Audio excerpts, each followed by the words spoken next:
La respiration vous intéresse, voire elle vous passionne. Dans ce cas, vous allez être surpris, car je vais expliquer ici que le vrai rôle de la respiration n'est ni l'oxygénation, ni l'élimination du gaz carbonique. Bien sûr, la respiration assure ses fonctions, mais ce ne sont pas ces fonctions qui contrôlent la manière dont vous respirez à chaque instant. Par exemple, au moment où vous êtes en train d'écouter cette vidéo. Alors, bonjour, c'est Jean-Marie Defossé de l'école de coach respiration, technique de gestion du stress par une approche profonde, sensible et scientifique du fonctionnement du corps et de ses besoins. La respiration, d'un point de vue scientifique, il est nécessaire de préciser qu'il s'agit de deux choses. D'une part, des mouvements, ceux de notre cage thoracique qui assurent une ventilation des poumons, et d'autre part, un ensemble de réactions chimiques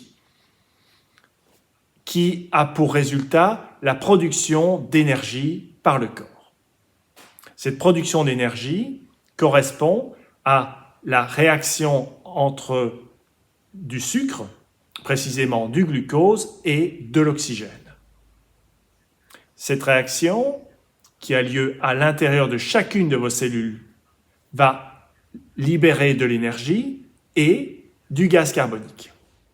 Partant de cela, certaines personnes considèrent que la respiration, c'est une forme de combustion. Et ils comparent le corps, le phénomène de respiration au moins, au fonctionnement d'un moteur, d'une chaudière. Et ils se disent qu'au plus on y amène de l'oxygène, et au mieux on élimine le gaz carbonique, et au mieux cette chaudière, ce moteur fonctionnera. Le problème, c'est qu'il y a une différence énorme entre un moteur, une chaudière, qui sont des objets inertes, et le corps, qui est un objet vivant. Le corps pourrait être comparé à un moteur, une chaudière, certes, qui utiliserait la respiration pour produire de l'énergie et donc du mouvement ou des ressources de fonctionnement. Mais pour cela, le corps doit se maintenir en vie, à la différence d'un moteur. Et par exemple, lorsque vous cultivez des cellules, vous ne pouvez pas laisser les cellules comme ça à l'air libre. Un moteur, vous pouvez le poser n'importe où et il fonctionnera s'il a ses branchements. Mais un être vivant ne fonctionne pas comme ça. Il doit avoir une homéostasie intérieure, c'est-à-dire un contrôle de ses équilibres intérieurs. Et justement, nous allons voir ensemble que le rôle premier de la respiration est d'agir sur l'un des équilibres les plus importants pour le vivant, c'est celui de l'acidité. Du niveau d'acidité, les spécialistes parlent de l'équilibre acide-base. Pourquoi ? Parce que toutes les structures vivantes fonctionnent grâce à des machines miniatures qui sont les protéines. Et ces protéines ne sont pas des structures indestructibles. Elles changent de forme en fonction du niveau d'acidité qui les environne. Si vous diminuez l'acidité ou vous l'augmentez par rapport à l'acidité normale pour cette protéine va changer de configuration. Et dès qu'elle change de forme, elle ne fonctionnera plus aussi bien, voire elle ne fonctionnera plus du tout. Et donc, dès que l'acidité du milieu change, même de façon très réduite, que ce soit en plus ou en moins, la vie, le mécanisme du vivant est en train de se bloquer, voire de s'arrêter. Je vois que vous êtes absolument passionné par le sujet. Je vais continuer en étant le plus concret possible. Nous avons à l'intérieur du corps ce besoin d'équilibre acide-base, symbolisé par une sorte de ligne en équilibre avec d'un côté des éléments basiques, de l'autre des éléments acides. Tout décalage de cet équilibre va générer une acidose vers le bas en rouge, soit une alcalose vers le bleu foncé en haut.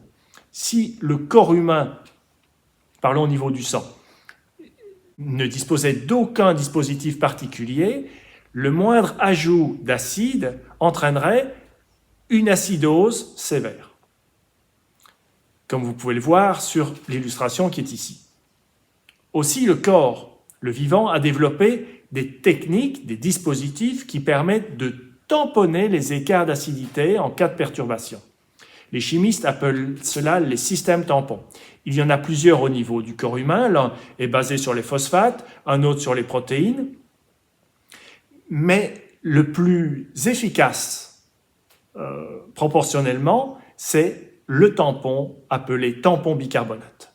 Le corps va volontairement accumuler des bicarbonates dans le sang, et aussi à l'intérieur des cellules d'ailleurs, pour éviter que des écarts trop importants d'acidité, en plus ou en moins, aient lieu dès qu'il y a un apport ou une perte d'acide. Cette accumulation de bicarbonate est assurée par les reins notamment, même si le corps dispose de nombreux autres systèmes pour produire des bicarbonates. Alors, le système tampon ne fonctionne pas juste avec des bicarbonates, c'est une fonction d'équilibre avec, de l'autre côté du balancier, du gaz carbonique. Et le système tampon humain, c'est 1,5 g de bicarbonate associé avec 40 mm de mercure en pression partielle de gaz carbonique dans le sang. C'est cette combinaison bicarbonate-gaz carbonique de vraiment ces deux composés chimiques dans cet état qui vont donner une sorte d'inertie à l'équilibre acide-base. Concrètement, vous avez vu tout à l'heure que quand on ajoutait une certaine quantité d'acide, il y avait directement une acidose sévère. Ici, les calculs montrent que dans ces conditions, ajouter la même quantité d'acide entraînerait juste une légère acidose. La respiration est donc un ensemble de réactions chimiques et de mouvements qui permettent de ventiler les poumons. Ces mouvements agissent sur l'apport en oxygène, bien sûr, mais ce n'est pas le paramètre principal pour le contrôle de la respiration. Agissent ces mêmes mouvements sur l'élimination du gaz carbonique, mais ce n'est pas à nouveau cet axe-là qui est prioritaire pour le contrôle du mouvement respiratoire. Le contrôle du mouvement du soufflet respiratoire est directement lié à celui du contrôle de l'équilibre acide-base via l'attention du corps à laisser dans le sang exactement la quantité de gaz carbonique qui est nécessaire pour que, avec l'équilibre des bicarbonates présents dans le sang, le niveau d'équilibre acide-base soit autour de 7,4. Nous avons donc au niveau respiratoire un contrôle par le cerveau profond qui échappe complètement à notre conscience, bien sûr, de l'acidité. Et c'est ce contrôle de l'acidité qui va agir aussi bien sur la ventilation au niveau oxygène que la ventilation au niveau gaz carbonique. Je vais vous parler d'une situation qui illustre exactement ce rôle premier de l'équilibre acide-base de la respiration. Allons en montagne, à 4000 mètres. À 4000 mètres, le taux d'oxygène est anormalement faible par rapport au niveau de la mer. Donc, ce qui se passe, c'est que même en ventilant de façon routinière, vous avez une oxygénation qui est insuffisante. Cette oxygénation insuffisante devient prioritaire et, en conséquence, votre cerveau va se mettre à vous ordonner une surventilation. Vous allez éliminer en conséquence trop de gaz carbonique, ce qui déclenche une perte d'acidité, donc une alcalose respiratoire. Le résultat, c'est que vous allez avoir le tournis. Et ce tournis va se transformer en mal de montagne. Et si vous étiez en haute altitude et que si votre corps n'est pas du tout performant pour s'adapter, vous pourriez développer des œdèmes pulmonaires et cérébrales. Votre corps ne peut pas assurer cet équilibre acide-base comme prioritaire et en même temps assurer l'oxygénation minimale.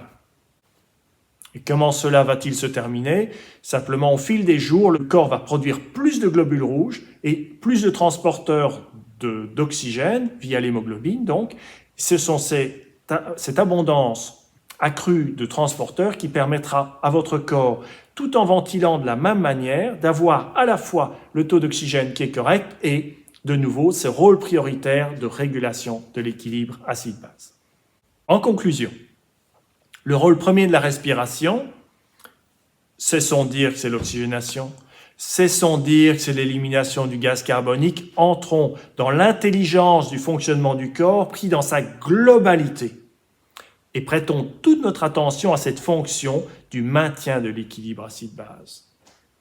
C'est cette fonction qui détermine à chaque instant, dans 90% du temps, la manière dont votre corps respire spontanément.